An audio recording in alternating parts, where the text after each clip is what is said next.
बिस्मिल्लाहिर्रहमानिर्रहीम अल्लाहुम्मा सल्ली अला मुहम्मद व आले मुहम्मद।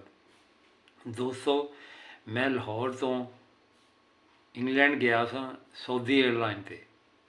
मेरी टिकट का खर्चा जो सऊदी एयरलाइन का आया 2,75,000 रुपये की टिकट आई सी। तो प्रमोशन च टिकट ली सी सर मैं सऊदी अरब भी रुकिया तो लंदन भी रुकिया।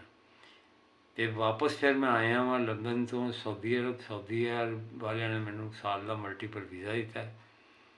उस तो बाद मैं सऊदी अरब 10 दिन उमरा किया तो मैं वापस लाहौर आ गया।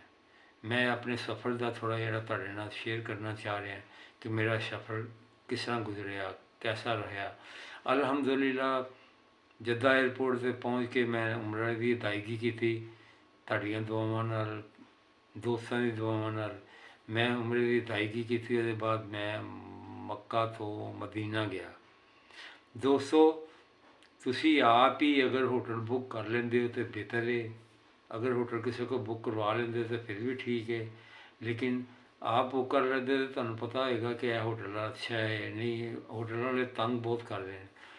मैं लंदन भी गया वहाँ, बर्लिन भी गया वहाँ, लेकिन उत्थे होटल वाले ने मैनूं होटल वाले ने तंग नहीं किया।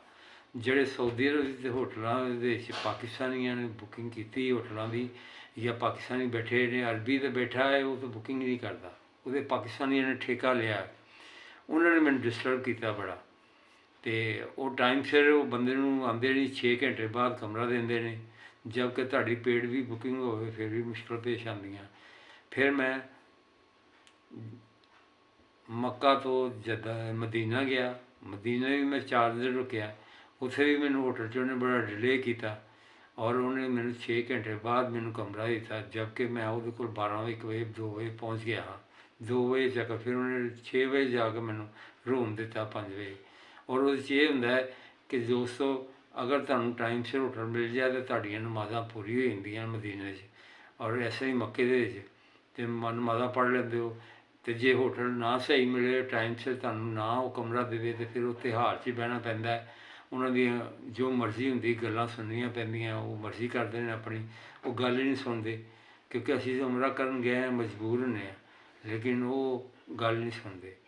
तो यह जिहड़ा तुहानूं मैं शेयर कर रहे हैं बिल्कुल सही और एक्यूरेट कर रहे हैं कि पूरी दुनिया के होटल जिहड़े ने वो रिस्पैक्ट करते हैं। टाइम सिर तुहाडा होटल खाली पिया होएगा। और इत्थे जद्दा दे विच मक्का दे विच जिहड़े पाकिस्तानी काउंटरां ते बैठे ने, 75% पाकिस्तानी काउंटरां ते बैठे ने। उन्हें अरबी गल ही नहीं सुनता। अरबी जाहिर है पाकिस्तानी नूं अरबी तो आंदी नहीं, तो वो जिहड़े पाकिस्तानी जिहड़े बैठे ने वो डील कर रहे हैं। तो मेरे नाल इहो ही होया हादसा कि मैनूं कमरे जा के कहंदा जी पैसे दिओ। मैं किहा काहदे?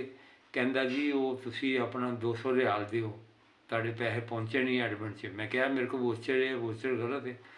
फिर मैं काउंटर के थले आया, फिर मैं दसिया, मैं तेन पैसे मिल जाएंगे। मैं अपने उन्होंने एजेंट फोन करना जिन्हें होटल बुक कराया, मैं उन्होंने फोन किया, उन्हें उन्होंने फोन किया, फिर उन्हें बाद मैनू फिर ओके करता। कहने का मतलब यह जी परेशानियां आंदियां ने। तो ये मैं अलहमदुलिल्लाह उमरे की अदायगी खरीद ना कर ली, मदीने भी हो आया मैं। तो थोड़ी मुश्किल पेश है ही आई है दोस्तों। फिर सुबह निकल जाना तो शाम को वापस आना, जिन्नियां नमाज़ां पढ़ियां जांदियां पढ़ ली, ईशा की नमाज़ घर आके फिर पढ़ लैनी, कमरे च पढ़ लैनी। तो मैं अलहमदुलिल्लाह उसके बाद जद्दा तो मैं फिर लाहौर पहुँच गया। तो मेरी टोटल टिकट जी सी 2,75,000 की सी, और मैं वो सफ़र किया इंग्लैंड का। वापसी मैं इंग्लैंड का साल का मल्टीपल वीज़ा लिया और मैं लाहौर पहुँच गया। और अल्लाह ताला तुहानूं खुश रखे।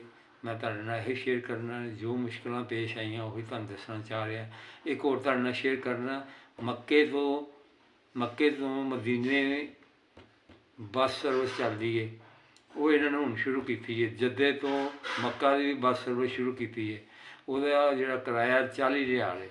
जी मक्के तो मदीने की थी वह किराया 50 रियाल है। तो छोटियां भी जांदियां ने, कोस्टां भी 50-50 रियाल लेंदे ने, जिन्हें 12 सीटां ने 14 सीटां ने। तुसीं मत इंतज़ार करो इन्हां जिहड़े होटल वालें दियां ट्रांसपोर्ट है। अगर इनका इंतज़ार करोगे तो टाइम बड़ा ज़ाया होगा, तुहाडियां नमाज़ां रह जाणगियां।